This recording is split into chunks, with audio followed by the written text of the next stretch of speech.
Selamat pagi saudara-saudara sekalian di mana saja Anda berada.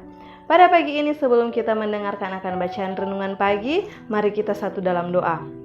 Allah Bapa yang baik, Bapa yang bertata dalam kerajaan sorga, terima kasih Tuhan karena perlindungan-Mu dalam kehidupan kami, sehingga pada pagi ini Tuhan kami siap untuk mendengarkan akan firman-Mu. Biarlah Tuhan menuntun akan pikiran kami, agar kami dapat mengerti akan setiap firman yang akan kami baca sebentar.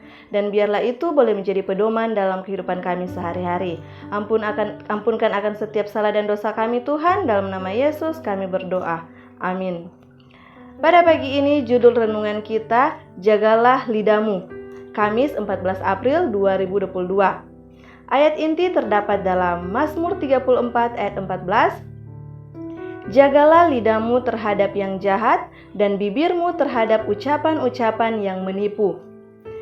Dari semua karunia yang Allah karuniakan kepada manusia, tidak ada yang lebih berharga daripada karunia berbicara.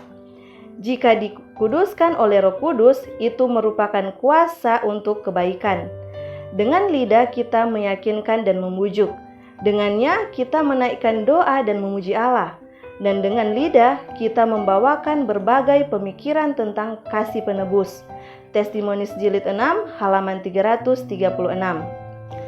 Semua percakapan dan pikiran yang tidak pantas harus dihindarkan oleh orang yang mau memperhatikan dengan jelas kebenaran rohani. Alfa dan Omega jilid 5 halaman 322. Siapa yang tidak mencintai kehidupan dan menginginkan hari-hari indah? Namun betapa sedikit yang mematuhi persyaratan, menahan lidah dari kejahatan dan bibir dari mengucapkan tipu daya. Sedikit yang bersedia mengikuti teladan kelembutan dan kerendahan hati juru selamat. Banyak yang meminta kepada Tuhan untuk merendahkan hati mereka, tetapi tidak mau tunduk pada disiplin yang diperlukan. Saat ujian tiba, saat pencobaan atau bahkan gangguan terjadi, hati memberontak. Dan lidah mengucapkan kata-kata yang seperti panah beracun atau hujan es yang meledak. Berbicara jahat adalah kutukan 2 kali lipat. Lebih berat jatuh pada pembicaraan daripada pada pendengarannya. Dia yang menyebarkan benih perselisihan dan perpecahan, menuai dalam jiwanya sendiri buah-buah yang mematikan. Betapa menyedihkannya keadaan si pembawa cerita. Orang yang suka membicarakan kejahatan, dia adalah orang yang terasing dari kebahagiaan sejati. Dosa berbicara yang jahat dimulai dengan memelihara pikiran yang jahat. Setiap pikiran yang tidak suci harus segera ditolak. Dalam kamar tertutup para pengikut Kristus, berdoalah dengan iman dan dengan segenap hati. Setan sedang mengawasi untuk menjerat kakimu. Engkau harus mendapat bantuan dari atas jika engkau ingin melarikan diri dari perangkapnya.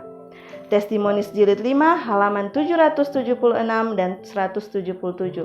Pada pagi ini adalah pelajaran yang sangat penting bagi kehidupan kita manusia, di mana kita harus menjaga akan pikiran kita, sehingga apa yang akan kita bicarakan nanti itu juga adalah hal-hal yang baik, hal-hal yang akan memuji Tuhan, dan bukan hal-hal yang merendahkan orang lain atau hal-hal untuk menghina Tuhan.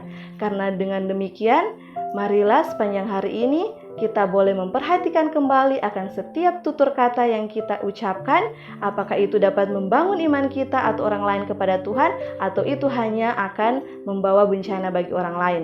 Mari kita berdoa. Terima kasih Tuhan untuk pelajaran pada pagi ini. Kami diingatkan kembali lagi Tuhan untuk menjaga akan lidah kami, pikiran kami, dan tutur kata kami.